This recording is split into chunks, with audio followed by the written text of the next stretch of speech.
Estamos de vuelta, amigos televidentes. Ya tenemos la presencia de, seguramente para los amigos televidentes, una cara conocida, María Fernanda Borja, hace poco compañera de trabajo en TC Televisión, hoy aspirante a la Asamblea Nacional Legislativa por Madera de Guerrero. María Fernanda, ¿te retiraste del periodismo definitivamente? Así es, Carlos, muy buenos días a todos. Me retiré del periodismo, efectivamente, y ahora sí para incursionar en lo que es la política, otra trinchera donde también se puede defender a la ciudadanía y por lo menos podemos ser una voz de ellos. Cuando estabas de periodista y de reportera de TC Televisión, eras la responsable de la cobertura de todos los aspectos en materia de la política. ¿Eso influyó en ti para que para que tomes la decisión de participar ya activamente en la política en el Ecuador?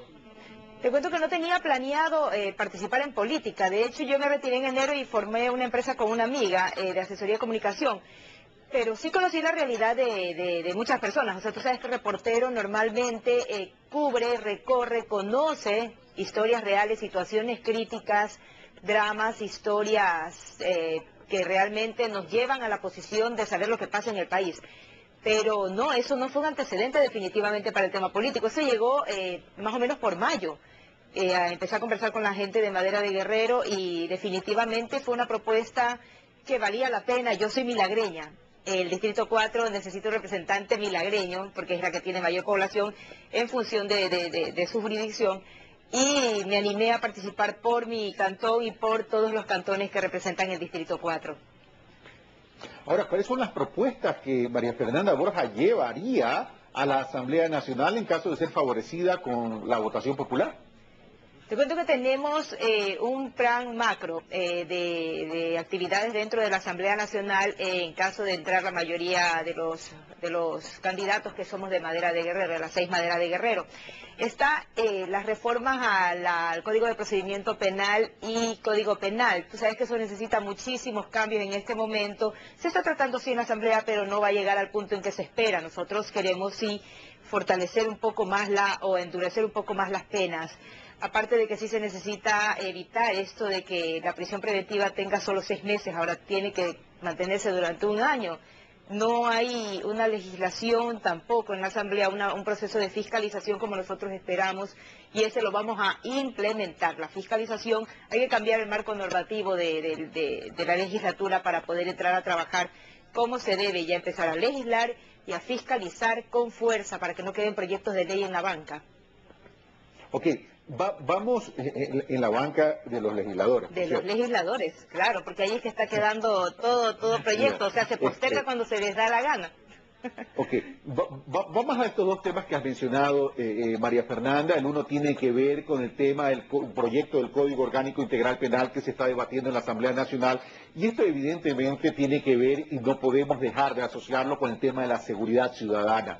En ese sentido, ustedes han sido, me refiero a ustedes, los representantes de Madera de Guerrero, han sido muy específicos que hay que incrementar la pena, pero el tema es, o la cuestión es, ¿pasa tan solo por incrementar las penas y tipificarlas adecuadamente en el Código Orgánico Integral Penal? ¿O el tema de seguridad hay que verlo con una visión mucho más amplia, mucho más interdisciplinaria? Las dos cosas son muy importantes, pero lo segundo que tú mencionas es real. O sea, esto se trata de un problema de fondo. Si no se cambia el sistema de vida de las personas, si tú no llevas o se invoca a otros, a jóvenes que salen de pandillas, no los ayudas a evitar que sigan delinquiendo, entonces la delincuencia nunca va a cambiar. O sea, vamos a seguir en el mismo círculo vicioso. Esto es una cuestión de forma y de fondo y de políticas de Estado que sí hay que cambiar. O sea, hay que empezar a trabajar en función de jóvenes. Tomemos en consideración que ahora hasta se vende droga en los colegios sin ningún problema, aunque dicen que eso siempre ha sido una norma, pero ahora se ha vuelto peor. Entonces creo que sí es un proceso que hay que modificar desde abajo. Y las reformas penales sí deben ser un poco más duras porque estamos trabajando con una estructura muy blanda todavía. Sí debe ser, las penas considero deben ser un poco más altas. Ya, pero en ese aspecto, a ver, veamos al Ecuador, la realidad del Ecuador. A ver, tenemos violencia intrafamiliar, y de acuerdo a las estadísticas que nos suministran los organismos oficiales, es tremendamente elevado, lo cual ahí significa es que hay una cultura del ecuatoriano violenta, intolerante, y ahí es donde tenemos que trabajar también. Por otro lado tenemos la delincuencia común y por otro lado tenemos la presencia del crimen organizado que ha ido creciendo no solo en el Ecuador sino también en la región. Esto es una realidad a nivel mundial. Entonces, desde esos aspectos, tenemos tres aspectos que son diferentes, pero que tenemos que atacarlos en paralelo. Eso desde la legislatura se puede contribuir para luchar en contra de estos tres ítems de violencia y de inseguridad. Se crean marcos legales efectivamente para eso, y eso se trabaja en función también con gobierno, o sea, con proyectos que estén a la par con el gobierno.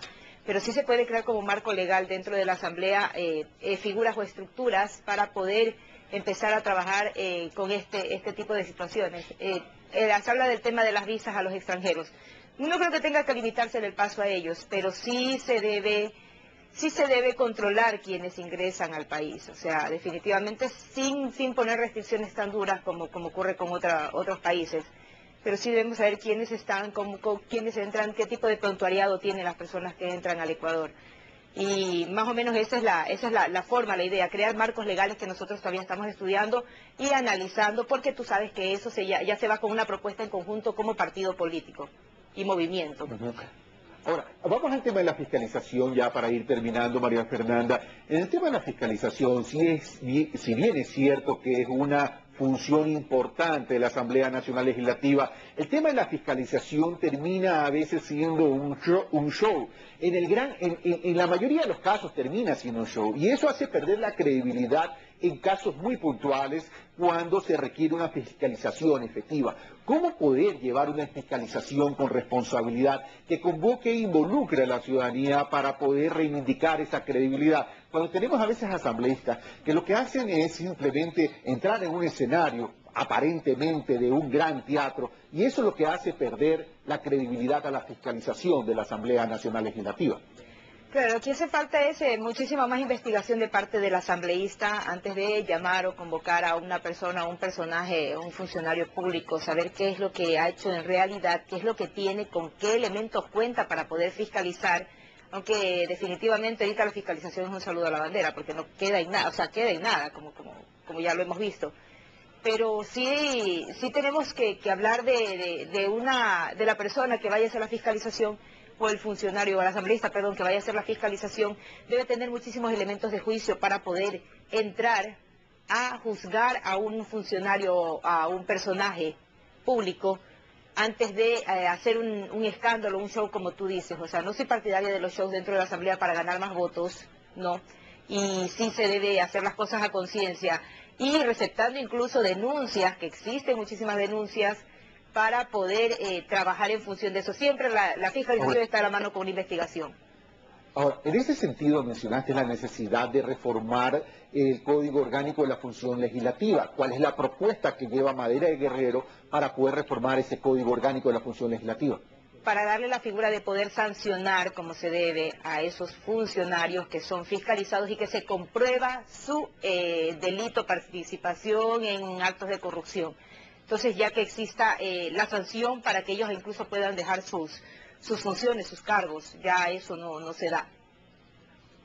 Y en relación a que los casos sean primero filtrados por la Comisión de Fiscalización, ustedes tenían una postura, si no me equivoco, era Madera de Guerrero, en el sentido de que ahora el tema de fiscalización vaya al Pleno como era en el pasado.